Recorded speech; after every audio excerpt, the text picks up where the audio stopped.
The following story has been brought to you by StoriesToInspire.org. So, a little over a week ago, I was thinking to myself, how am I going to get to Budapest? How am I going to get to the kever of the great Reb Shaya'la ben Ramoshe, Reb Shaya'la ben Devorah, like my Rabbi says. And I was thinking, maybe I'll go through Vienna, because it's a direct flight. And then from there, like we did, we'll take a car, we'll drive up to Hungary. It's a little over 5.5, 6 hours. And we'll come to the Zion, hopefully on time for the yard site. But the truth of the matter is, the time I got a hold of the travel agent, and most of the seats on that flight to Vienna was taken, and I'm thinking to myself, what am I going to do? The direct flight was taken. Okay, maybe we'll go through Amsterdam. Maybe we'll go through, I was actually looking at the Lufthansa flight. Maybe we'll go through Germany. Minas Shamayim. I kept telling myself, I don't want that stopover. I want to go direct. Last time we went through Amsterdam, it was not pleasant. Really wasn't pleasant. So Borei Olam, please. I want to go back and say thank you for the greatness Nisim v'Niflaot. Can you please be Mazmin, a direct flight? The next day I called one of the guys in the morning kollel, and I said, guys, are we going to Reb Shaya'la this year? We have so much to go back and have Hakarat HaTov, say thank you. Rabbi, we're trying to make it work. What ended up happening? They called me back with an 845 area code number. And I'm thinking, 845, isn't that Muncie? They said, yeah, we found a direct flight. These guys are chartering a flight directly to Budapest. I said, wow, that's great. These days you can't get direct flights to Budapest. So I called up the number, and I spoke to the guys there, the Chevra, and I found out that there's a few seats left. We grabbed the seats, and what was amazing to me, the minute we had the moment of the door opening on the opportunity, crazy things started happening. All the guys that were definitely going, one guy, something happened in the business, he couldn't go. Another guy, something in the work, he couldn't go. This guy just came back from Israel, Pesach, he was exhausted, couldn't go. All the guys that were without a question going, one by one, something came up, and they're no longer going. And from a group of what was almost 15, 16 guys, it came down to just me and another guy, a Talmud, Ezra Salman. We're going together. It's wild. We're talking about a group of 16, 17 guys. A week earlier, they were already signed, guaranteed on the bottom line. We're going. Every single guy, something came up. Me and one guy. We called back the travel agent in Muncie, chartering this flight. We had no idea what we were signing up for. But, Baruch Hashem, we got the seats, and we're good to go. We're going to land the morning of the yard site. My Rebbe told me that the morning of a yard site is very special. He says at night is begeder din. Although the tefillot by a tzaddik is very special at night, but he said morning is chesed. He said if you come in the morning, and you come especially before Hatzot day, he says that time the neshama of the tzaddik is at the highest. I don't know what that means, but it's the moment of chesed. The tzaddik is there. Unbelievable. Matzmiach yishuot, borei refuot, oseh hadashot, borei olam. We came like bala milchamot, but we're ready for zorei tzedakot umatzmiach yishuot. That's what we're praying for. It's unbelievable. And we had it all set. So me and Ezra, we go out to Newark Airport. We decided to park the car out in one of these Hilton lots, and then they shuttle you over to the terminal. So we're waiting for the shuttle. We were told that by 2:45 they're closing. They're not doing check-in anymore. So we're waiting for the shuttle, and you know how it is. The clock starts running. We jump into the shuttle. Finally, the guy's ready to leave. He pulls out a Hilton parking lot. He's driving towards Newark Airport. As he's coming up to the entrance of the exit of Newark Airport, all of a sudden, we see this black cloud of smoke. This fire comes up right by the entrance to Newark. And it looked like, God forbid, I don't want to tell you what it looked like. It looked like a mushroom. Scary looking. Such a fire broke out that everybody stopped. Nobody's moving. Nobody's entering the airport. I saw the cars in front of us that were already in the exit with no way to turn back. Everyone was standstill. Everyone got out of their cars to see what the fire was up front. And they're walking back and forth. And we saw all the Hasidim pacing back and forth, looking, pointing, screaming, we got to get to the airport. We got to make the flight. The driver of this charter from Hilton, he turns around to us and says, sorry guys, it looks like the airport's closed. I turned to the guy and I said, what? No, my friend, the airport is not closed. We're getting on that flight to Shaya'la. There's nothing to talk about. I said, come on, you got to find another way. So he screeches off right at the entrance to the exit going into Newark, pulls back on the turnpike, 95, and he finds a way. Min hashamayim borei olam was being madrachas. I'm telling you, at that point I was davening. I said, borei olam, listen, you know how much I want to go back and give hakarat hatov. We saw such nisim and niflaot last year. Please give us another mahalach. This has nothing to do with the fire. This has nothing to do with the airport. And it definitely does not have to do with the brightest bulb in the lampshade, our driver from the charter of the Hilton. Please give us a mahalach. The guy rips off back onto the turnpike. He starts looking for another way, a back entrance, back and around into Newark Airport. And min hashamayim, he finds further down another exit that comes back on a jug handle and brings you back in the back entrance of Newark. And then he backpedals all the terminals, starting over from 1 to 2, and finally we made it. We made it to our terminal. We jump out and we're looking back at the fire. And I'm start thinking to myself, you know, our group started with 16. We're now down to 2. So many guys that are still waiting to get into the airport, standing outside their cars, not knowing if they're going to make it through due to the fire or not. I realized something.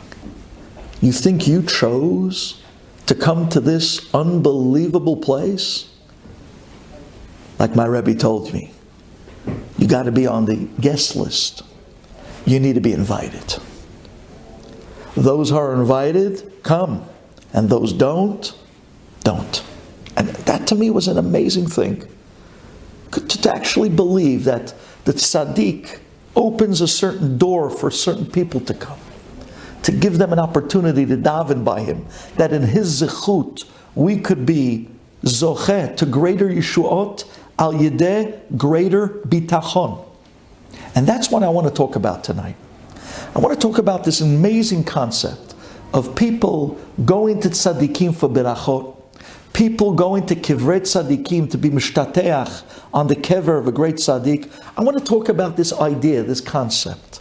How does that work with the bitachon of en od milvado? How does that work? So I'll tell you the truth.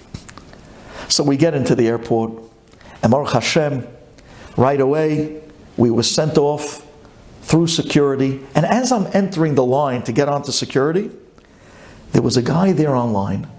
Later on, I find out he's from Muncie. This was a person that from the minute I looked at his face, my heart dropped. I had a love for this guy. He had a face, a chen, with a smile. And he turns around on the line. He was like further up on the line of security. He turns around, he looks at me, and he had this smile. And he waves and he says, "You don't know me, but I know you. And my wife listens to your shiurim. and I listen to your clips, and we're going to do great things together. That was the Shalom Aleichem to the flight. We didn't even get on the plane yet. We didn't even get on the plane. We're just standing by security. Already, we bumped into the fire outside. We watched. Certain cars make it, certain cars don't. We finally get inside. I'm standing there by security, waiting to go through to take my shoes off. And at that minute, before, Shal na'alecha me'al raglecha, TSA, Shal na'alecha me'al raglecha, not exactly Admat Kodesh, but Shal na'alecha me'al raglecha. Right before I took off my shoes, about to go through security, he turns around, he gives me such a warm Shalom Aleichem. I know you, but you don't know me, but we're going to do great things together. Wow. Aleichem Shalom. This is like walking into a new realm. It's like walking into a new world, into a new place. A place where Borei Olam is laughing. A place where Borei Olam says, come, let's go. Let's grow together. Let's fly together. Come to a Makom Kadosh. Stay with me. Stay with the tzaddik for a day or two. And let's just bond. Let's bond. Let's cry on each other's shoulders through a Tehillim. Let's talk to each other on the Yeshuot that we need. Let's be Hashlech. Come, I'm going to introduce you to a few of my magnificent children, a few great Jews that you didn't even know existed. Jews that lived in different parts of different parts of New York or different parts of the world. But come together. Come, let's see what Klal Yisrael can do together. To me, this was a very moving thing. And sure enough, we get through the security. I start talking to this wonderful Yid, this unbelievable Jew. He has a heart for Klal Yisrael like very few that I've met. And we walk together, we're sitting over there waiting. We're waiting by the gate, ready to get onto the flight to Reb Shaya'la. Waiting to get onto the gate. And I look around, and there's about 600-700 Hasidim. I'm like, wow, this flight's going to be Kadosh v'Tahor. It's unbelievable. It was a special chartered flight directly to Budapest. And we're schmoozing with the guys, and people are coming over, Shalom Aleichem, and we're talking Divrei Torah, and we're talking programs and Chesed. It was unbelievable. It was like I found a new family in the matter of 5 minutes. Everyone bonded together. It was very warm. It was Klal Yisrael. It was very special to me. And we're waiting. We're waiting for them to open the gates. It turns out that there was a delay. We were delayed a little over an hour and somewhat. We finally get onto the plane. We find out that there were 2 things that went wrong. That, believe it or not, you would laugh. Number one of the most serious things that can happen on a Jewish flight. We were waiting for the food. You're not going nowhere without the food, Habibi. No way. Klal Yisrael without the ochel. So we had to wait for the food, Baruch Hashem. But then the other thing was that there was a bunch of passengers that all had the same name. Like I wanted to name the class. Yoeli Friedman, where are you? There were 5 guys on the flight with the same name, and it was a delay, because the airline was trying to figure out how could it be that all these guys are the same name, and they were trying to figure out, did they check in, what seats? This was an experience. Finally, we take off. It was something special. I walked around the plane, and I looked that from the beginning till the very back of the plane, it was Klal Yisrael. Kiddushim Hasidim. Everyone going together. To me, it looked like a camp trip. It looked like an overnight. I was expecting someone, to put on, you looked at first class, business class, premium class, going all the way back to the plane. You remember the last time you were on a flight, what did Shachrit look like? It was a guy running up and down the aisle saying, hey, can we get a minyan? Hey, do you want to daven? We're all going to be meeting up in the galley. Not out on this flight. On this flight, the entire plane, The entire plane prayed Shahrit together. Could you just imagine? Just picture that scene for a moment. The whole plane. It's like you get up and you look to your left, the minyan goes all the way till the front of the cockpit, and then you look to your right, and the minyan goes to all the way to the back of the plane. As far as your eyes can see, the entire plane is praying together, Shahrit. This to me was, wow. This is the way you go to a tzaddik. This is the way you go to such a makom. But the hitorut that you get on the flight already put you in that mindset. We're going to somewhere special with very special people. And we're going to be Po'el Yeshuot. I had that feeling that with such a Kahal Kadosh, with such a magnificent, I mean, come on. You want to get a laugh? So obviously the stewards were only men, right? Of course. And what's the Shaya'la? The stewards were walking up and down the aisles. And when it came time to serve the food, so, I looked up because they were serving drinks first. They asked, do you want Mayim Chaim seltzer? It's great. He had Mayim Chaim seltzer, Mayim Chaim cola, Mayim Chaim. I'm saying I felt like Mashiach came already. This is this is the way it's going to look when Mashiach comes. You're going to have the stewards walking up and down the aisles. Can I give you Mayim Chaim seltzer? How about a SBD pastrami sandwich on club? It was a different experience. And then when it came time to snacks, right? There were no blue chips. They had the goyim, the stewards coming by, giving out bisli. That was the snacks. They were giving out bisli, papanash. It was like real. It was a kosher flight, and it was beautiful. It was beautiful.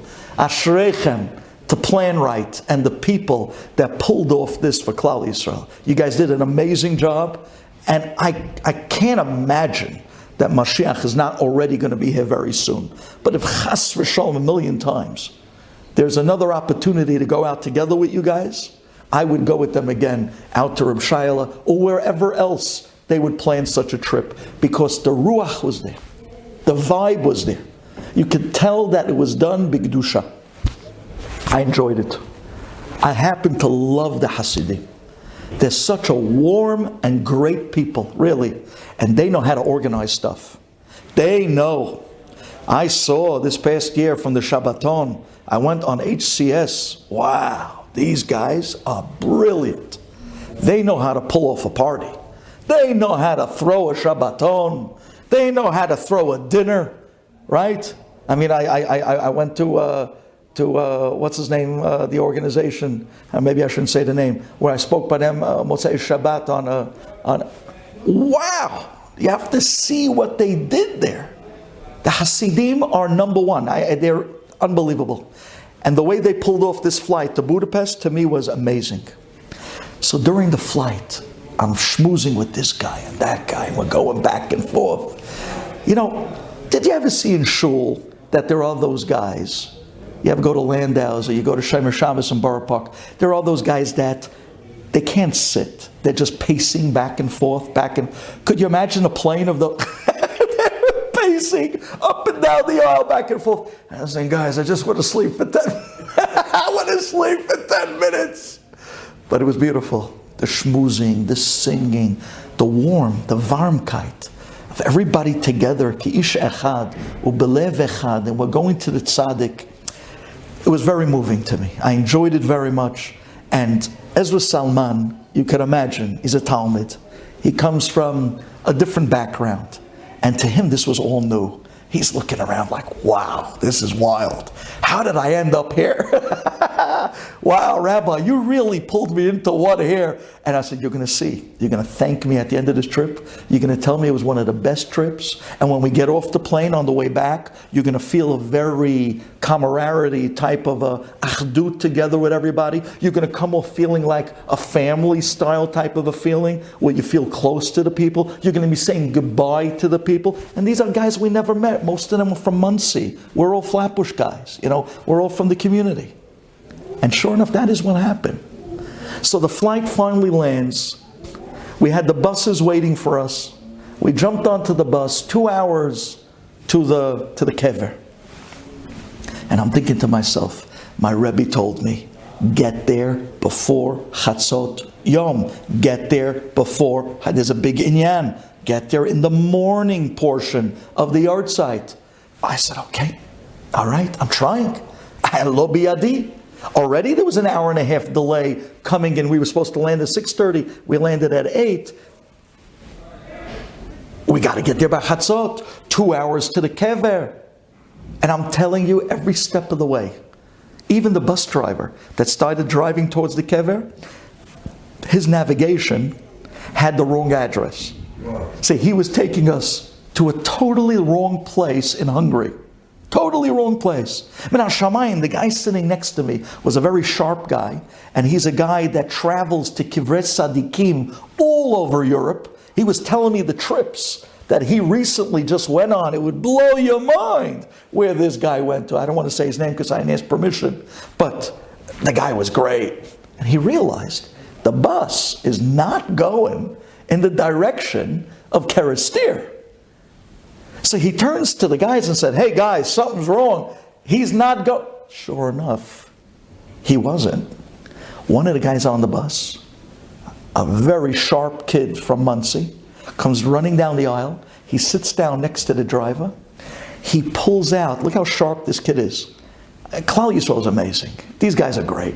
He pulls out his phone. He had a Google Translate.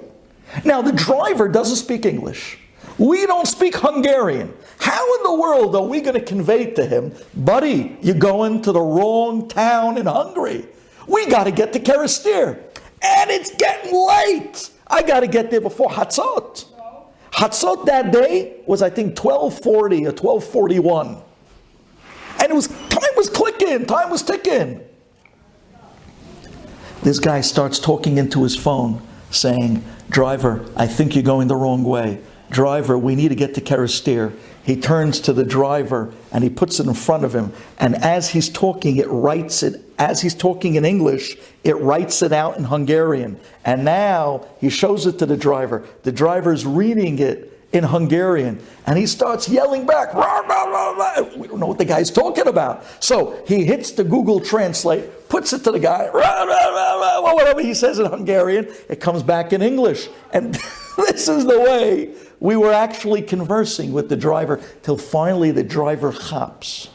He calls up his company, tells them that we're supposed to be going to Kerestir, and he's taking us to a totally different city. He turns back and he says, okay, he's sorry. He says it he puts into his ways that we're going to Kerestir instead. And instead of what originally was by him a 3.5 hour, 4 hour drive to somewhere we weren't supposed to be going, now it became a 2 hour drive to the Tzion. Actually, we were going to the hotel right next to the Tzion of the great Reb Shaya ben Reb Moshe. Now on the bus ride, I don't have to tell you guys what happened, because you got the clip. I guess so did the rest of the world. It was 15 minutes left. The Chevra wanted to hear a little something about what happened the year before. We said the unbelievable miracles that took place last year by the Tzion, and we were coming back this year to say thank you, Hakarat Tov, Hakarat Tov. But what's amazing to me is that when we got to the hotel, quickly, we grabbed our room, me and Ezra, we dumped our stuff down on the bed, and we said, we got to get to the Tzion by 12:40. It was already after 12 o'clock. So we dumped everything down, no shower, no change of clothes. Time is ticking. We run out of the hotel and we're looking around and we see that there's a black shuttle van. And they told us that there are shuttles that go back and forth from the hotel to the kever every few minutes. So we're looking for it. So we see a black shuttle, black van, like one of those big transit vans. We run up to it, we knock on the window, we see a bunch of guys inside. We said, hey, could you shuttle us up to the kever? They said, this isn't a shuttle, this is a private van. I said, okay, but it's getting close to Hatzot, please, can you? And then one guy looks from the back, he says, hey, Rabbi, come in here. I remember I heard your class from last year. They popped open the door. I'm talking about Shamayim. I jumped into the van with Ezra. They took us into the town of Kerestir, and they stopped by Reb Shaya'la's mikveh. They wanted to go to the mikveh first. Now that's great, but I got to get there before Hatzot. My Rabbi told me, get there before Hatzot. All we got is another few minutes left. We jump out of the van, and just then, a black Audi drives up right behind the van. And he has a VIP paper on his front dashboard. And I didn't appreciate at the time what that VIP paper was all about. So I turned to Ezra and I said, who knows, maybe this guy's going to the kever. So we run up to the window, we knock on the window. And there was another guy talking to him as well. I said, listen, could you take us up to the kever, please? I got to get up there in the next 15 minutes. I got to start davening before Hatzot. He looks at me and he says, Rabbi, come in. I'm going to take you up. And he starts telling me as we're driving up, you know, my wife loves listening to your classes. I said, this is crazy, man. Hashamayim, Borei Olam is unbelievable. We drove up. As we got to the end of the road, there were a bunch of cops not letting anyone pass. He picked up his VIP paper. They let him through. We're going to the next stop. As he goes up the mountain, there was a cop there with a gate. He picks up his VIP. I'm telling you, it was the tzaddik opening the doors to every Jew that wants to come. And this has nothing to do with me, and this has nothing to do with Ezra. This has to do with anyone that wants something and really yearns with a purity to want to be zocheh. And it ichpatlo, it hurts him, and it bothers him, that it wants it to the extent that he longs for it. B'derech she'adam rotzeh lelech, molichim lo, molichim oto. If you really want to go there, says Borei Olam, I'm going to open up the doors for you. I'm going to get you there even before Hatzot. With the delay of the plane, with all the craziness of the driver of the bus almost going to a different town, with all the little Yetzer Hara that's trying to stir you, I'm going to get you there. I'm going to get you there on time. And I'm going to show you that I run the show, says Borei Olam. I'm in charge. I'm the one that makes things happen. I'm just waiting for you to turn to me every step of the way of the Nesi'ah. And that's exactly what took place. When we pulled up to Newark Airport and the fire broke out by the entrance to the airport, we turned to Borei Olam. He found us another route in. When we came into the airport and they were closing the check-in and we got our tickets and jumped in on the security line, and this beautiful Yid turns to me from Muncie and says, I know you, but you don't know me, and we're going to do great things together. That was Borei Olam giving a wink. Come, I'm going to introduce you to great Yidden, to new people. When he put us by the gate and we were schmoozing with the guys to be mechazik each other, we got into the right mindset. We got onto the plane. With the delay, Borei Olam, you're going to get us there on time.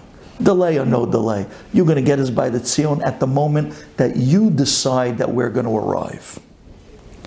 Departure is when Hashem says so. Arrival is when Hashem says so. Not just the country of your destination, but even the kever of your destination. But I got to get there before Hatzot. It's already 12:30. 10 minutes. This guy was ripping up there in the Audi and his VIP card. Every time we hit another checkpoint, they opened it up. He brought us straight to the kever. I thanked him. And I'm thanking him again, Barabim. He knows who he is. We jumped out of the car. We ran down to the kever. And before I tell you about these amazing guys of Shmira, you know, last year they did an amazing job. And they had to be perfect, because last year they were working up against COVID and the Hungarian police, who were looking to give $1,500 knas last year. So they had to be perfect in their operation. And they were. Shmira is unbelievable. But this year, my personal opinion, it took greater siyata d'shmaya for Shmira to do what they did this year, even maybe more than last year. Because last year you didn't have not even the miser of the amount of people that ended up coming this year. This year they told me between Sunday all the way down to the actual day of the yahrzeit, they experienced over 50,000 people. Do you know what it is to be able to keep a certain seder for 50,000 people, not to trample each other, not after we saw what happened in Meron, not to trample each other, not to push each other, but to be a seder. They came up with this great, brilliant system. They should do this by every yahrzeit. Could you imagine if they did this by the Rabbi? They built out and around the kever gates that allowed the crowd to stand an arm and a half length away from the kever of the great Reb Shaya'la, still creating a path for someone to walk down and come right up to the kever. They gave him 30 seconds to say what he needs to say, and then they moved him out and around to come back around the gates to stand and say all their personal prayers, all their tehillim, with all the bakashot. But they gave you your 30 seconds of a one-on-one with Reb Shaya'la himself at the yahrzeit. And I remember this from last year, and I was hoping and praying they pulled it off this year, and my personal opinion, they did it better. So we came walking right down that easy pass lane. It was like the HOV lane of the yahrzeit. We came straight down the lane, down the steps. I made eye contact with the guy from Shmira there. He gave us the green light. We walked right up to the stone. At what time? 12:39. A minute to Hatzot. 1 minute to Hatzot. And I'm telling you, I saw my Rebbe's face in my mind smiling. You made it. You made it before Hatzot. As he told me, he says, just start before Hatzot. It's like a Su'udat Shalishit idea. It's like a Shalashudas concept. Just start before Shkia, and you can go as long as you want. Just start before Hatzot, and you can go as long as you want. We got there a minute before Hatzot. Telling him in Hashamayim. They gave us the shuttle, which wasn't a shuttle. They gave us the VIP car, which was not something that was normal. And here we are, standing, hugging. I'm telling you, I put my arms around that unbelievable matzeva, and I started crying. And I said, thank you, Borei Olam, for allowing me to come back to this great tzaddik again. To thank Hakarat Tov for being this unbelievable Melitz Yosher in Shamayim, to be able to be Zochet to the Yeshuot that we saw last year, and now we're asking for the new Yeshuot, Borei Olam, in the Zechut of the great Tzaddik Reb Shaya'la, who gave his life for Klal Yisrael. He did such chesed for people. Accept now another chesed. And Hashem, give us this unbelievable Yeshuot in the Zechut of this Tzaddik. And mamash, I started crying.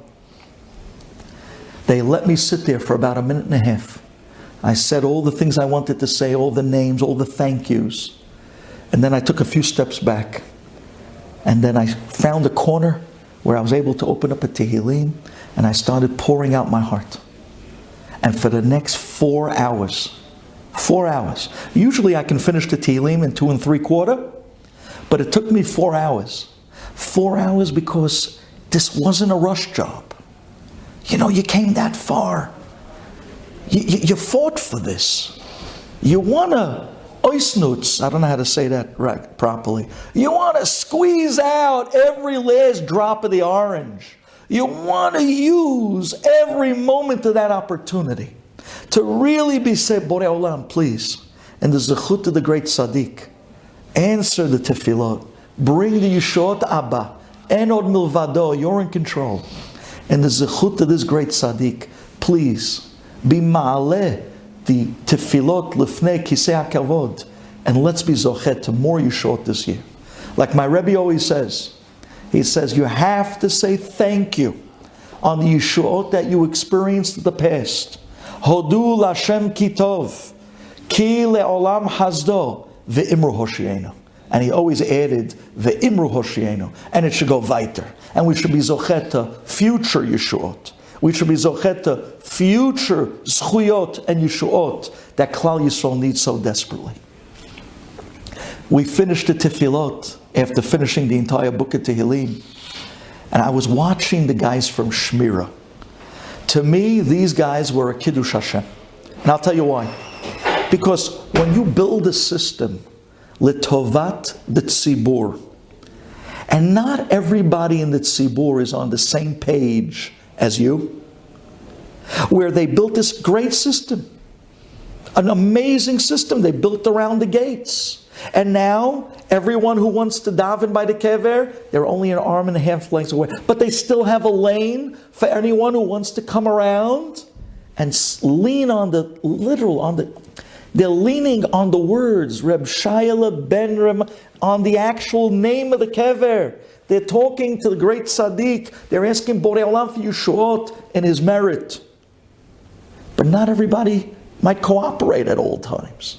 And there are going to be guys that are going to say, no, I don't want to move. I want to stay right here in the middle of the lane and block everybody else. It happens. When you're dealing with a tzibur, there's always people that aren't on the same page as you. And I saw them dealing with all the rebels with white gloves.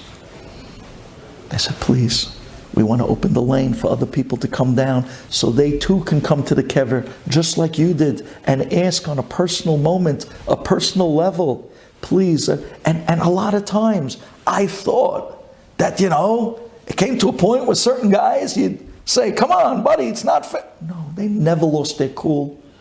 They stayed with the program. They were very gentle with everybody. They told everyone when they finally listened, Pa'il Tal's Git, you should be Zochet Yeshuot. To me, it was an amazing discipline of Yirat Shamayim and the way they handled Yidden. It's not always easy, but the way they did it was right. And I tip my hat to them, really. They did an amazing job.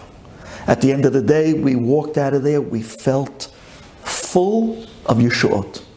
Like my Rabbi told me before we left to Kerestir, he said, prepare your suitcases. I said, Rabbi, I'm only going for about 24 hours. I can even come back on the same COVID test that I went with. That's how quick I'm going. I don't even need, I can actually come back with the same COVID test that I went with. So I'm not going for much. I have no suitcases. He says, nay, he tells me, I'm not talking about your traveling suitcases. I'm talking about your suitcases. You need to bring along suitcases and suitcases to fill them up with all the Yeshuot and all the amazing shefa and the great beracha that you're going to get by the kever of the great tzaddik, that in his zechut, Hashem is now going to bring to Klal Yisrael great Yeshuot. Bring your suitcases. Get ready to fill them up with all the Yeshuot and bring them home. And bring them home. I said, those suitcases I had prepared for months. And Baruch Hashem, we walked out with heavy suitcases. Overweight suitcases. We came back to the hotel. Plan Right had this beautiful meal waiting for us. We sat down and we made mamish a su'udat hoda'ah. Thank you for allowing me to make it here again, to be zocheh to another year of Yeshuot, another year of Shmir Ma'alim and Hashamayim in the zechut of the great tzaddikim of Klal Yisrael. Thank you, Borei Olam. What a meal they put out. We jumped back onto the buses. We went back to the airport that night. We got there that morning. We were going back that night. Got back onto the flight. The same guys. It was like camp. The same seats. The same flight. On the way back. And we come back to Newark Airport at 2 a.m. Amazing. Unbelievable. And we start coming back out. And as I'm leaving, this Yid, this special guy, walks up to me and he says, remember what we spoke about on the flight? Remember the amazing programs I was talking to you about that I'm involved with? He's doing something very special, this guy.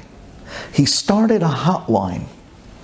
Actually, it started somewhere else, but it didn't take off until it got into the right hands.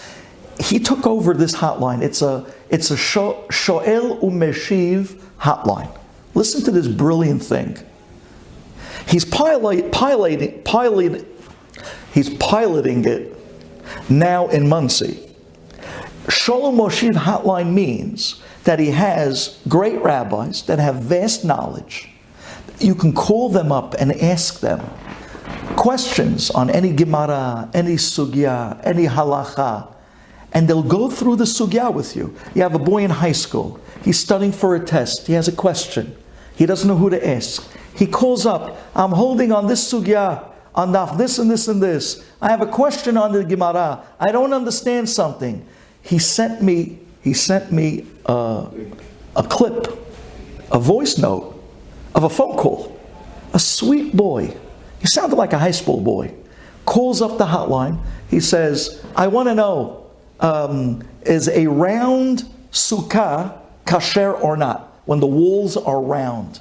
On the spot, the rabbi starts telling him, this goes back to a sugya in this and this daf, in this and this Gemara. And the rabbis that talk about it is Rabbi Yochanan and another rabbi. And this rabbi says it's good. And this rabbi says it's not good. And this rabbi says the reason why it's good is because it has the certain area that you can fit a square in. And the other rabbi says it's not good because of the circle and the this and the sun and the shape. Unbelievable. And the boy's listening. And the boy gets the full answer. And the rabbi says, and we paskin, he tells him the psak of what we come out with. And the boy says, thank you. I needed to go over this. What a beautiful phone call. You have access to a Rebbe to ask a question, Sho'el Umeshiv, at hours of night and morning, to be able to advance you in your learning. What a brilliant idea. And he wants to take this hotline and he wants to put it out worldwide. If you ever have a question on a Gemara, if you ever question on a Daf Yomi, you have a question on something that you don't have somebody access to, on the spot, you can call up this hotline, the rabbi's waiting for you, picks up the call, gives you the answers, exactly what you need to know. That's great. What a brilliant idea. He wants to take this hotline once, Be'ezat Hashem, it's a success in Muncie, after he pilots it. He wants to send it national. He wants to send it all over the place. Brilliant.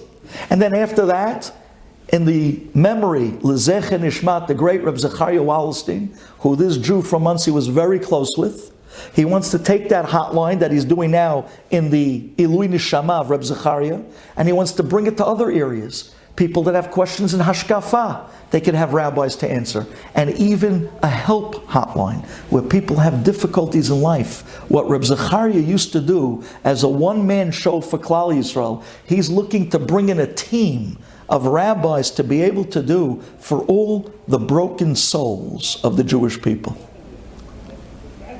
What an amazing Jew. So on the way off of the plane, we were talking on the plane about the amazing ideas on the way back. And he asked me, so what are you working on? And I told him about what we're doing with all the guys in our community, and the night Seder, and the morning Seder, and Yorucha, when we do the Mishpat, Choshe Mishpat. And then I told him, after that, guys, Davin, we have the Kolel, the Balabatim Kolel in the morning, where we're learning now with the guys from 9 to 11:30, and we're going to push it to 1 o'clock, 15 minutes at a time, and they're doing Berachot Be'eyun, and they're doing Bet HaLevi Be'eyun, and they're doing Shmirat HaLashon, and we're doing Amud Yomi very soon. He was like, wow. And then I said, wait, let me tell you about the night Seder. We're bringing all the guys in from the community, and they're learning, and we got a staff of 16 Rebbes. And he says, wow, what you're doing is great. He said to me, Hashem put us together. This was not a coincidence. Reb Shaya'la is the Shadchan. Hashem put us together. I'm going to do great things with you. You'll see. Those were the first words he told me when I entered the security before the flight. And these are the words that we parted with when we landed back in Newark after this amazing trip was over. And it was hard to part. Erev Shabbat, I call him to wish him Shabbat Shalom. And he says, I was thinking about you. I want you to come meet my Rebbe. There's a tzaddik in Muncie I want you to come meet. Could you come out Sunday? He sends me clips of this tzaddik davening. To me, it looked like the tush of a Rebbe. I mean, Zechet Tzaddik Lebracha, I couldn't believe it. I said, of course I'd love to meet him. Sunday I go out, listen to the end of this story. Sunday I go out to Muncie to meet up with this very great Jew, special Jew. I'd love to tell you his name, but when you deal with the tzibur, you got to be careful. So, great Jew, I go out to Muncie and I meet up with him. And he brings me into his Rebbe. And his Rebbe, Malach Hashem Tzivakot. Malach. I'm telling you, really. A face, a lichtige face, with such a shine. And I looked at him, and my heart began to be ro'ed. I'm telling you, it's like your knees go weak when you stand in the presence of greatness. B'gedusha uv'tahora. And I was smart this time. I knew I was coming to a tzaddik because I saw the videos of the way he davened. So I decided first to preempt myself and get myself in the zone. You don't walk into the splash zone without a towel. So I first decided going to Muncie, I'm stopping first by the Ribnitza.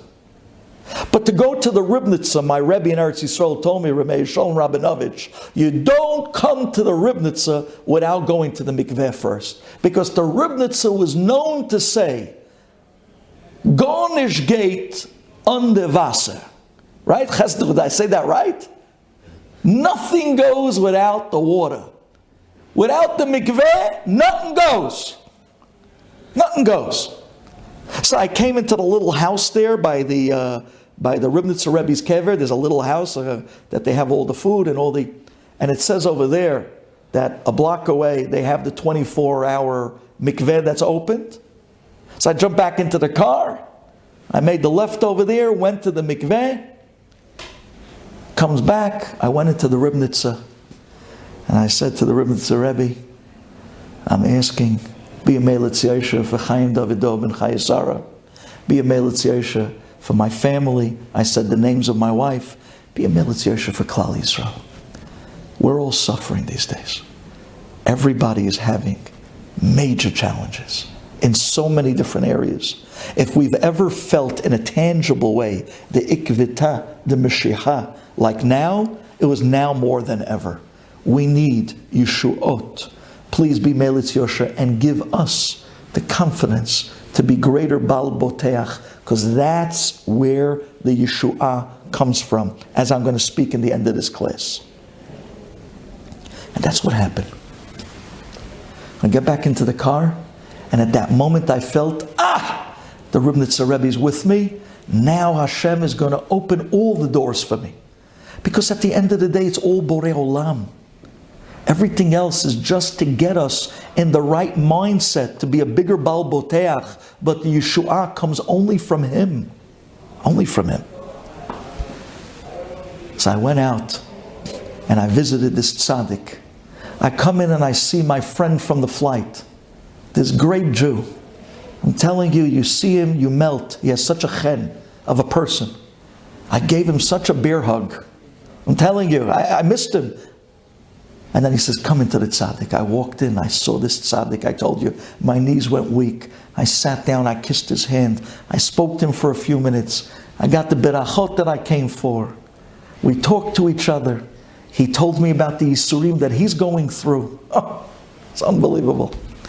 And then we were finished. I come out. And this wonderful Jew, he comes up to me and says, Nu, what do you think about my Rebbe? I said, you're a lucky man if Shamayim allowed you to have a kesher with such a tzaddik, such a holy Rav. Don't think that everybody gets the opportunity to be mikushar to great people. You need a zechut for that as well. Not everyone has that zechut. I said, if Shamayim gave you that zechut, you're lucky. You're lucky. And he says, you're right, I feel the same way. Then he turns to me and he says to me, so, I'm told you I'm going to help you. tell me, what do you need for your Torah center? What do you need to continue doing the work that you do with the guys? I said to him, I'm not. The thing about Bensoussan's, we know how to raise, we don't know nothing, but we have siyata d'shmaya in raising people. But we're not raising money. We're not fundraisers. We're not. I'm telling you straight out. It's not our power, it's not our koach. I said, I'm telling you, whatever you give me, I'm happy. Now, if there's any fundraisers out there listening to this, they'll laugh their heads off. Are you crazy? You went with the guy to Budapest. You came back. Are you crazy? No, my friends, this guy is a gem. His friendship meant more to me than whatever he's going to give. He turns to me and he says, so what type of budget do you run for a month? I said, the Torah Center, the past year was about $50,000 a month. We're looking to bring a kollel in this year. We're looking to bring a whole new staff of more Rebbes because b'li ayin hara, we're busting. And we don't have room. So we need to extend the building to have more room to put the learning. I mean, think about it. Do you know that in this room alone, we have over 20 guys in the morning on the Balabatim kollel? We don't fit. We got to extend the room just for the Balabatim kollel, let alone the night seder, the Yerucha program, and everything else that we're doing. And what about the teenagers? And what about forget it. We need to do more this year. Right now it's about $50,000 a month. It might be double in a few months. He says, okay. He takes out a checkbook and he writes me a wonderful check. I said, thank you. I gave him such a hug. I get back into the car. I go out to Satmar because I knew I'm not making it back to Brooklyn without praying mincha, minyan. So I jump into Satmar. I daven over there. I walk out of Satmar. I'm about to call my wife to tell her I'm on my way back to Brooklyn. I'm telling you, suddenly I get this hunger, such a hunger. It was like not normal. I was able to eat the bumper off of the back of the car. I'm talking about a hunger. I said, what's going on? I said, okay, I'll call it from the restaurant. I jump into the car, I put into the Waze, kosher. Because I don't know Monsey that well. It gives me 20 different places. Lo chaser restaurants in a good Jewish neighborhood, And I'm looking down the list, and it catches my eye, Kosher Castle. Now I remember years ago, when I used to teach in high school, we used to take them up on upstate trips, and we always stopped in Monsey at Kosher Castle, because for high school boys, it's the perfect place. It's like, the old Kosher Delight. Aliyah Shalom, you know what I'm saying? It was like the old thing. It was like, it's an easy, you go in, you get a hot dog, you get a burger, it's quick, it's in, it's out. For guys, it's perfect. And the truth is, I needed something quick because I'm going back to Brooklyn and I like driving when it's still light. So I said, okay, I remember Kosher Castle. But then I take a look at the mileage. It's on the other side of Monsey. I'm saying, oh my gosh. Okay, fine. It's worth it. I put it in. I'm driving through the other side of Monsey. And as I'm driving over to Kosher Castle, I'm passing, I don't know how many restaurants. Monsey Barbecue and Grill. Monsey this. Kosher that. One guy, I forgot his name, Mendy's something or other. And the next one. And then the old place, Purple Pear. It's not that place anymore. It's a new name, whatever it is. But I'm saying, hey, why don't I just stop here and just go into this place and get food? I'm starving. But Libi Amarli, go to Kosher Castle. I'm telling you, I don't know why. I go to the other side of town. I come into Kosher Castle. As I'm walking into Kosher Castle, I walk into the place. Who's standing right there online? My buddy from Monsey. The guy that just gave me the check that I just left. The guy that told me we're going to do great things together. I walk in. What are you doing here? I just left you 20 minutes ago on the other side of town. He looks at me and his jaw drops. He says, what are you doing here? I said, I was starving. I couldn't leave before and something told me, come to Kosher Castle. He says to me, this is crazy. He says, Hashem has a sense of humor. He keeps putting the two of us back together again and again and again. Siman, that I'm supposed to give you another check. He pulls out his checkbook and he gives me a second check like the first check. And I'm like, this is not normal. It's unbelievable. And he says, don't worry, I'll help you weiter. I said to him, what are you doing here in Kosher Castle? He says, I'll tell you the truth, it's the craziest thing. He says, right when I finished with you, I spoke to my wife and we started talking about supper. And she told me, says, you know, Kosher Castle has this great Chinese dish. He told me whatever it was, a grilled, whatever, whatever it was. She says, I think I'm in the mood for that. He says, you want Kosher Castle? She says, yeah, go get me Kosher Castle. She sent him to the other side of Muncie. We both come into Kosher Castle on the other side of Muncie. I walk in, he's standing, he looks at me, I look at him. Look at this. You take a Jew from Flatbush, you take a Jew from Muncie, you bring him together on a chartered flight. Mind you, one guy Svaradi, the other guy Hasidi, with the whole beautiful tzibur of Muncie. You bring him together on a flight that they meet each other for the first time. They talk about what? Their aspirations to want to do for Klal Yisrael. Could you already see Reb Shaya smile? Wasn't that the legacy of the great Reb Shaya ben Reb Moshe? Wasn't that the legacy of the great Reb Shaya ben Devaira, like my Rebbe always says? Reb Shaya says, if you're coming to me, you're going to take home a piece of me. You're going to come back and be Baalei Chasadim. You're going to come back and do great things for Klal Yisrael. And I'm going to be Meshadech Shiduchim.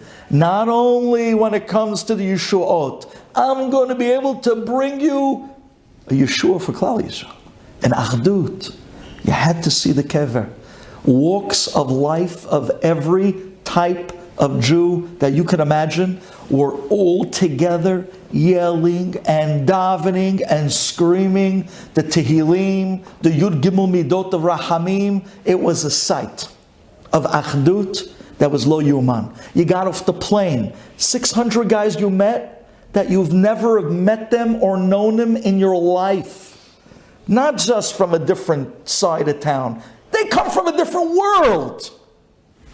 And yet, in a moment, we came together, mamash, like family. I'm telling you, we landed and got off the plane. Everyone was looking at each other, hugging each other, giving each other a goodbye, telling each other, we'll bump into each other in smachot. We should see in each other's yeshuot. This was something very special to me. To live for Klal Yisrael, to care for Klal Yisrael. To know that there are people out there that are looking to do great things for Klal Yisrael. That's the vibe that you bring home from such a tzaddik. But I want to make it clear. Like in the Haggadah of Pesach, how do you tell a story without mentioning the main character? How do you tell Magid, the story of the great Yitziat Mitzrayim, the great Reb Chaim Brisker? It's a din sipur. The Rambam hayadua. That you have to be matchil bignai, u'misayem b'shvach, because that's a hefza of a story. If you're a storyteller, you understand how to dramatize the difficult. You understand how to pause before the great moments of ending and the yeshuot and the indelible impression and message that you want someone to take from that story. Could you tell such a story without mentioning the main character? And yet we go through the entire Sipur Yitziat Mitzrayim on the night of the Mitzvah D'Oraita, and we don't mention Moshe Rabbeinu. Says the Gaon, Rabotai, open your hearts. Says the Gaon. We do mention Moshe Rabbeinu. In Rabbi Yossi Aglili, the Pasuk, the one time Moshe is mentioned in Haggadah, in a Pasuk, not in the Sipur, in the Pasuk. Shenemar, Vayaminu Bashem, Moshe Avdo. Says the Gaon, that's the point. The point is that Borei Olam wants to clarify all the Yeshuot and Od Milvado. But lucky for us, we had a Moshe Rabbeinu that was able to be machazik us, that was able to be mezake us as the Eved Hashem, to raise us up to be great Ba'alei Bitachon, to rely on the Yeshuot from Kudsha B'richu. Don't forget this. When we go to the tzaddikim, the Gaon tells us that there are times in life that a person is in such a matziv that it's so difficult to really pick yourself up out of the tough moment, to really truly believe and really rely that Hashem could actually save me from the problem I'm going through. This guy hit such a big test, such a problem, that he doesn't see any way out. There's no way out of this. At that minute, this guy needs a boost. Says the Gaon, that's the pshat in the amazing tefillah that we say in Amidah 3 times a day. Baruch Ata Hashem, Mish'an u'mivtach latzadikim. Mish'an. Hashem gives a person in that difficult, dark moment a mish'an. Mish'an means something to lean on. Something that will support you in a very difficult and dark moment. Mish'an u'mivtach. He gives you a support in the tough moment, kidei, to be boteach. And sometimes that comes through tzadikim. Mish'an u'mivtach latzadikim. In a tough moment, he puts this inspiration. Go to Reb Shaya'la. Go to the tzaddik. Go to the Rashbi on Lag BaOmer. Go to a great tzaddik. We used to have Reb Chaim Kanievsky, Zechet Tzaddik Lebracha. We all of us, on all the tzarot, we came running to Bnei Brak, to 23 Rashbam. We stood on those steps, sometimes for hours, just to get in, for what? 30 seconds. To have the tzaddik look at you and say, Buha. For what? Because at that minute I felt that I just got the Mish'an. Oh, I got a bracha from Reb Chaim. Now I am convinced Hashem is going to save me. I went to Reb Shaya'la, his zichut for me and the tzaddikim of Klal Yisrael, that their po'el yeshuot is that he can pick me up and do with me the chesed that he did in his lifetime to make me a bigger Baal Boteach, that now in the zechut of this tzaddik, Hashem is definitely going to save me. I get a bracha from a tzaddik, it's a mish'an, kedei to be boteach.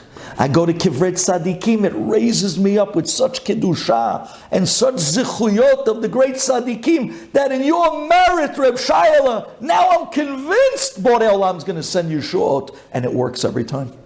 How many Yeshuot?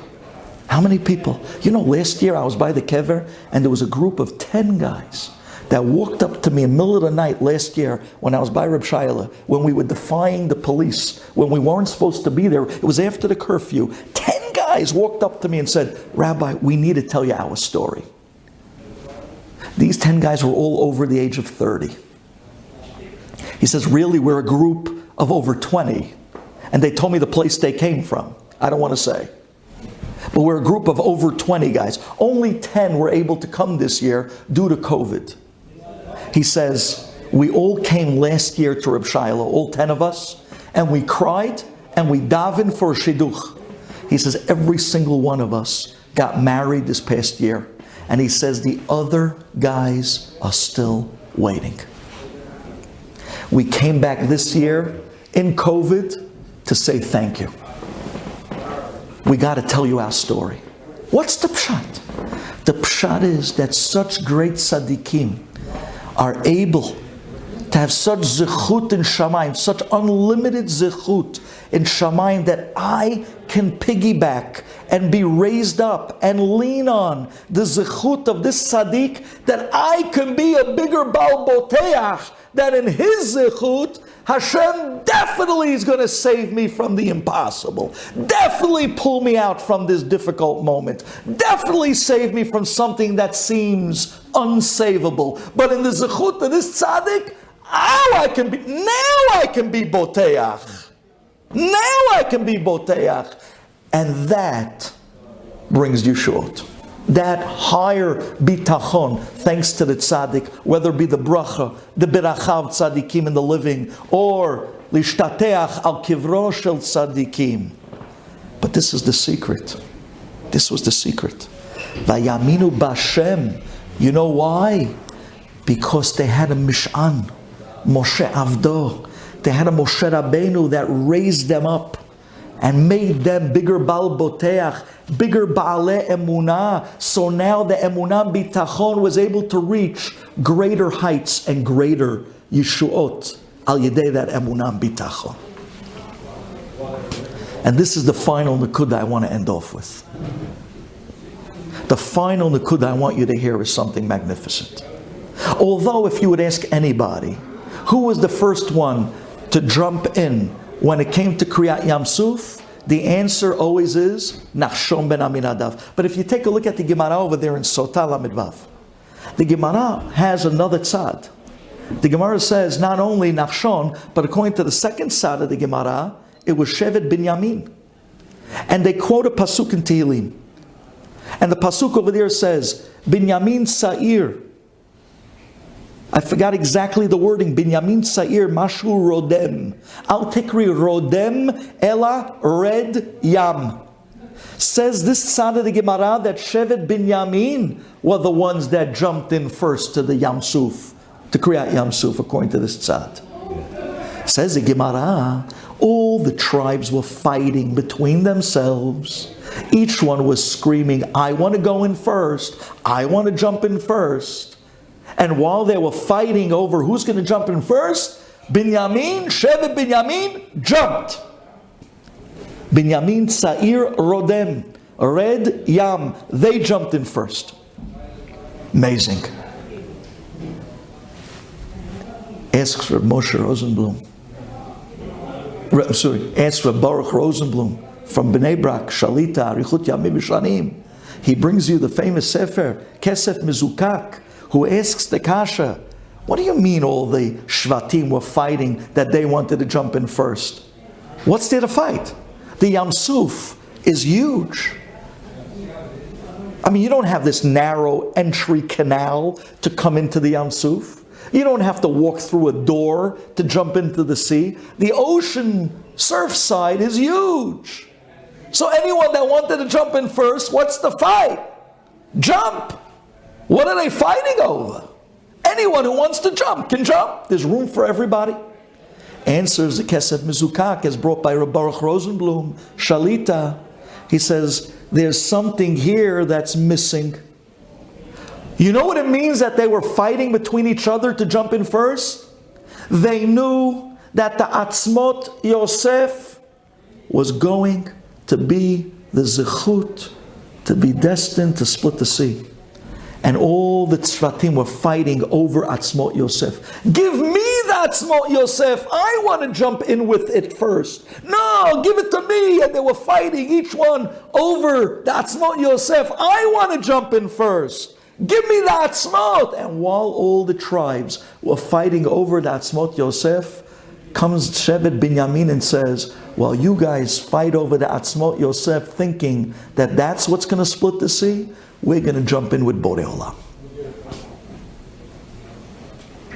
Binyamin Sa'ir Rodem, Al Tikri Rodem El Aredia. When I have Hashem, I don't need anybody or anything.